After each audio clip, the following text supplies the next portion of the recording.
Здравствуйте, дорогие друзья! Я рада вас приветствовать на моем канале. Сегодня в данном видео я делаю незабываемо вкусный миндальный торт, который готовится гораздо быстрее и проще, чем знаменитый миндальный торт из магазина IKEA. По вкусу его не отличить от того знаменитого торта.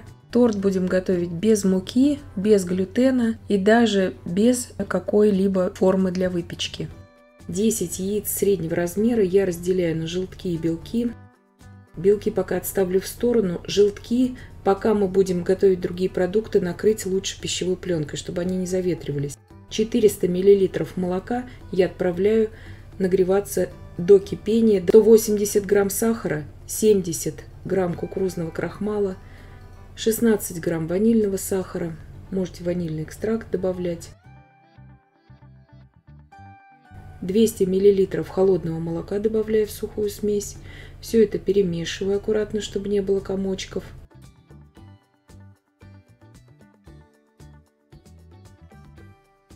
Десять желтков. Я разбиваю у них пленочки, очень хорошо их перемешиваю. И потом уже вливаю туда всю крахмальную смесь. И тоже очень хорошо перемешиваю. Сейчас мы готовим заварную основу для крема муслин. Молоко закипело. Ввожу в молоко всю желтковую смесь.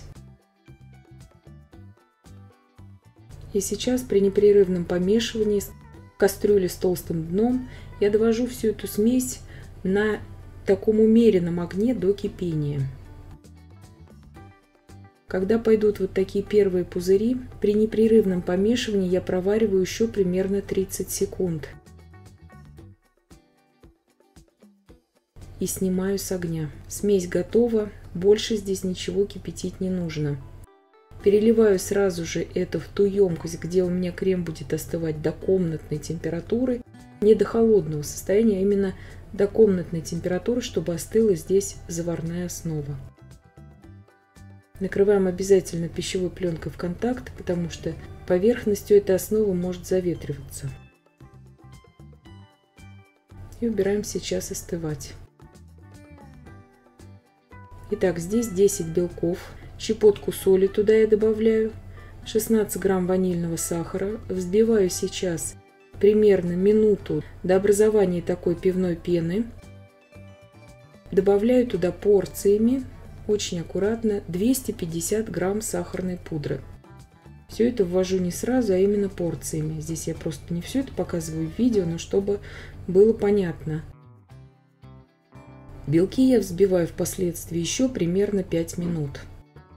Получается вот такая красивая, глянцевая, устойчивая меренга.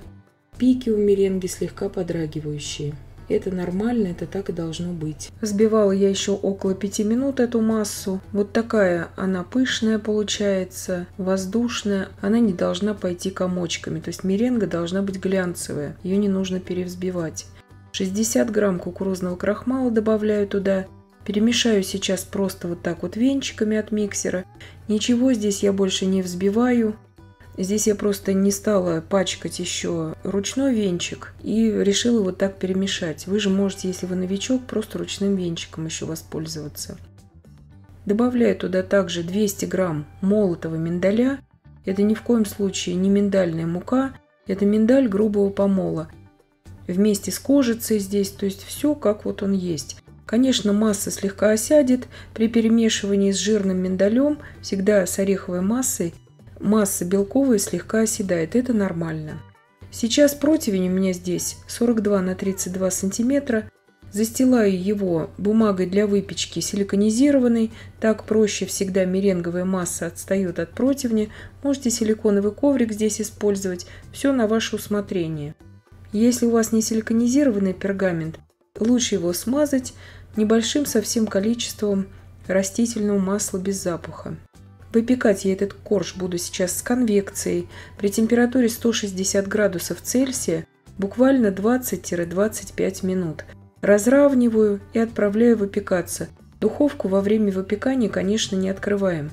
Если у вас нет конвекции, следует выпекать этот корж при температуре 175 градусов Цельсия примерно 40 минут. Выпекать, естественно, нужно в заранее разогретой духовке. Корж сверху будет слегка хрустящим, сам же корж внутри очень мягкий и эластичный. Сейчас снимаю сразу с коржа бумагу для выпечки и сразу же еще в теплом виде нарезаю этот корж на 3 примерно так равные части. То есть у нас будет 3 коржа. Рецепт миндального торта из магазина Икеа круглого есть на моем канале. Ссылочку я, конечно, оставлю вам в описании к данному видео. С ним, конечно, работы подольше, крем на сливках там.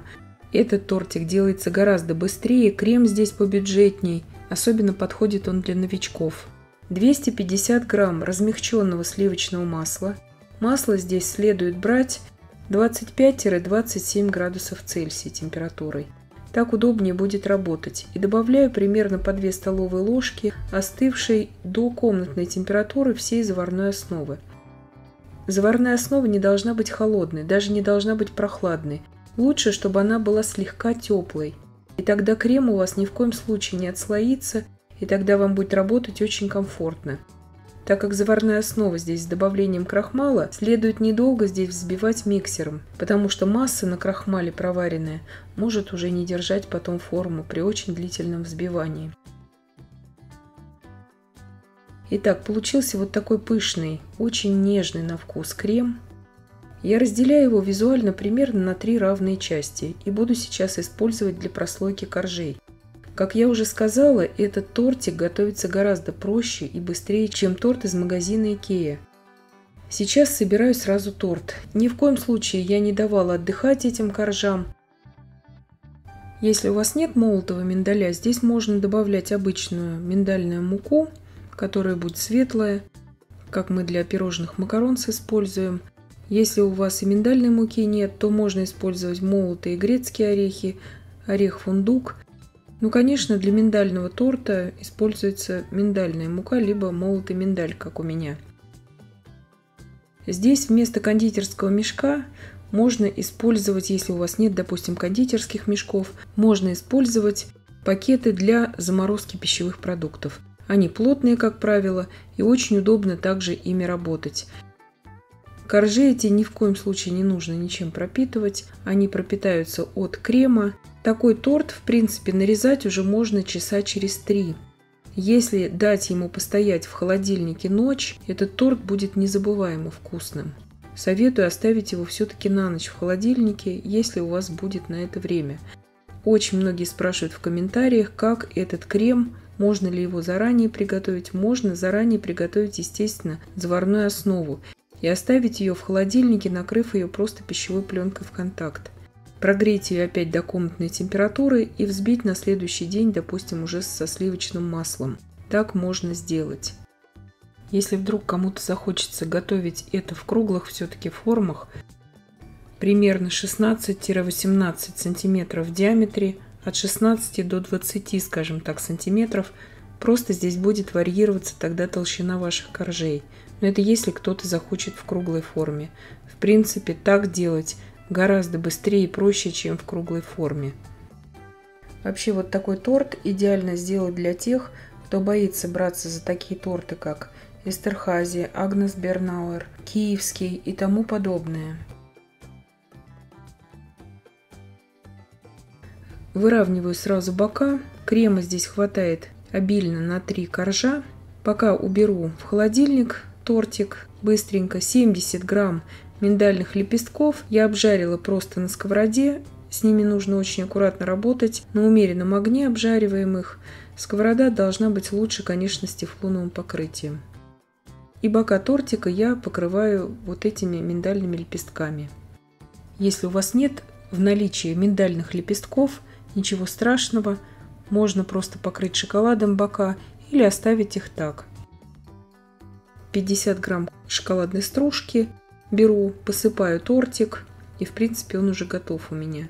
Постоял он в холодильнике у меня 3 часа. Нарезается он превосходно.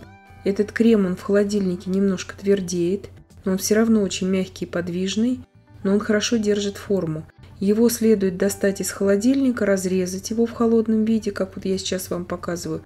Он прекрасно просто нарезается, поэтому я специально включила этот эпизод в видео, чтобы показать вам наглядно. И вот такие вот прекрасные порционные пирожные можно нарезать.